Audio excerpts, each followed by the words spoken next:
Alors bonjour et bienvenue à ma présentation sur la dysorthographie. Alors vous voyez ma belle petite image des poussins multicolores qui représentent les différences que nous avons dans nos classes et surtout l'acceptation de ces différences, donc l'intégration de ces élèves qui ont des problématiques à leur insu. Donc, les couleurs, évidemment, représentent l'individualité de chacun et chacune, ainsi que le petit côté vulnérable aussi du poussin qui aurait besoin d'être encadré et guidé. Alors, j'ai fait une petite table des matières de ce que nous allons voir aujourd'hui.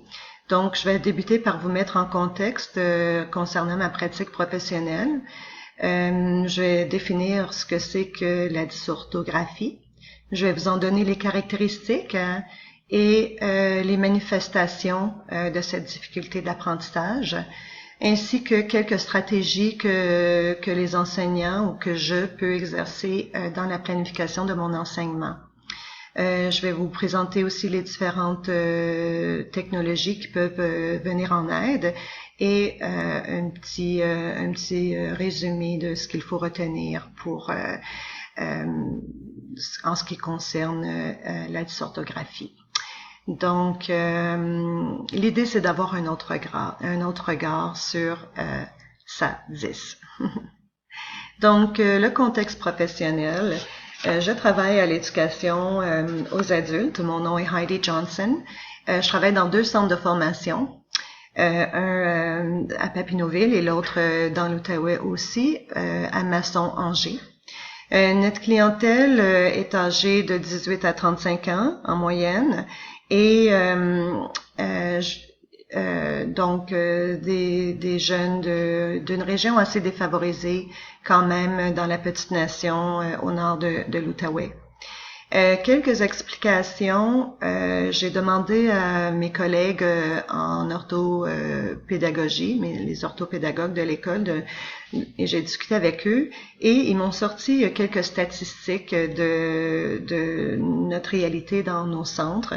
Par exemple, au centre La Cité, à Masson-Angers, sur 150 élèves, il y en a 34 qui ont un diagnostic de dyslexie, dysorthographie. Dont les deux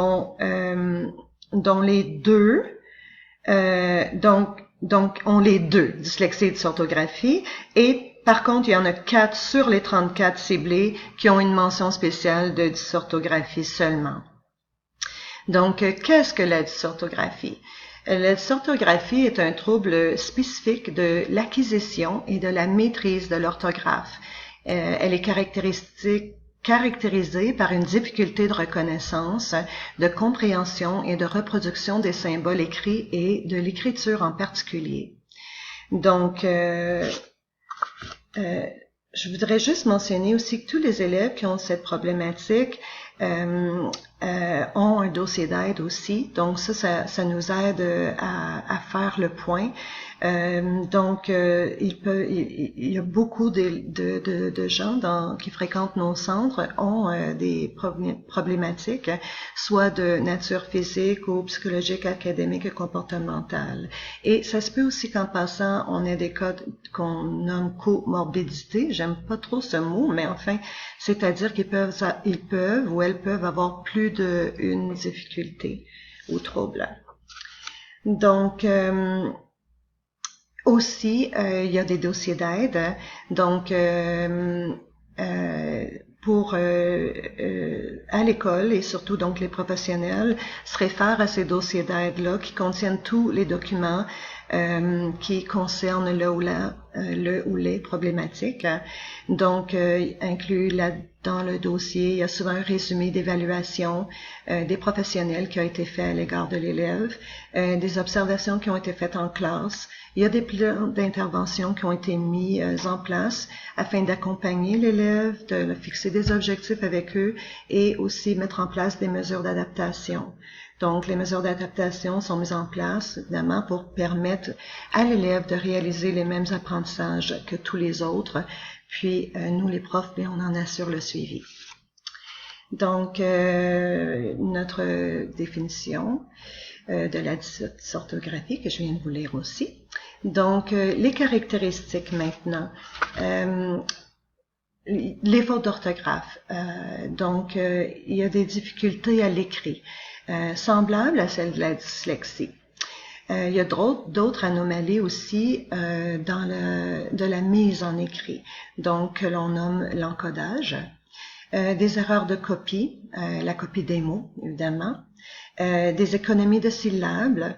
Je vous ai donné des exemples un petit peu plus bas ici. Semblable versus semble. Donc, on vient de faire une petite économie de syllabes qui change au fait le mot.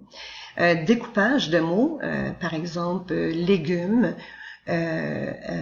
où ils s'élancent tout ensemble. Et aussi des découpages comme arbitraires. Donc, il y a aussi des omissions. C'est-à-dire que, par exemple, le mot bébé serait écrit BB, juste les lettres, ou liberté serait écrit LIBRT. Donc, encore une fois, des omissions. Des mots soudés, l'image, au lieu d'avoir un apostrophe, on va tout le mettre ensemble, ou son nez, deux mots, va devenir un mot. Donc, beaucoup de fautes de conjugaison, de grammaire, d'analyse, tout ça. Donc, les manifestations maintenant. Bonne capacité d'apprentissage. Par contre, une difficulté marquée à recopier un texte sans erreur. L'étudiant omet des mots ou des parties de mots. La mise en page est souvent très irrégulière. Des difficultés à différencier la nature des mots. Donc, par exemple, le nom, l'adjectif, le verbe, confusion de genre et nombre entre la nature et la fonction.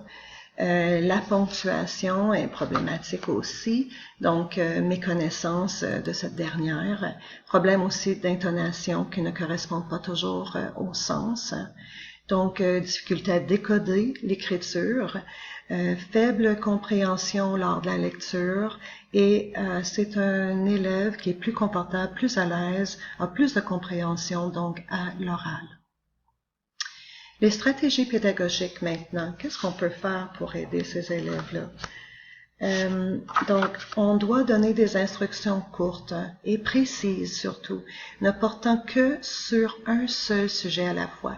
C'est important de fixer des buts à court terme, donc utiliser du matériel concret, accessible, facile, prévoir des travaux oraux plutôt qu'un travail écrit, accorder du temps supplémentaire pour l'écriture, faciliter la prise de notes ou accepter l'enregistrement des cours aussi, ça pourrait être possible, je sais que je le fais.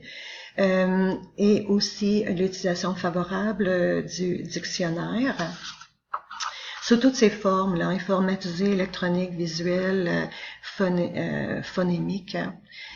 Faut que choisir aussi un dictionnaire où les mots cherchés comme sont en évidence. Il y a des dictionnaires vraiment mieux que d'autres, imprimés dans une autre couleur par exemple. Et aussi, on pourrait aussi structurer ou séparer, je veux dire, le dictionnaire alphabétiquement, tu sais, avec l'utilisation des languettes ou des post-it, là, par exemple. Donc, on doit favoriser l'utilisation d'un matériel pédagogique dont la présentation graphique est aérée et claire, sans surcharge visuelle et excessive. Évidemment, on doit utiliser aussi les aides technologiques. La synthèse vocale, par exemple, comme Big Mac, comme DSpeech, Oralis, WordQ. Les prédictions de mots, CP Map Tools, Cursewheel, correcteur antidote, Cursewheel, Lexibook, Medialexi.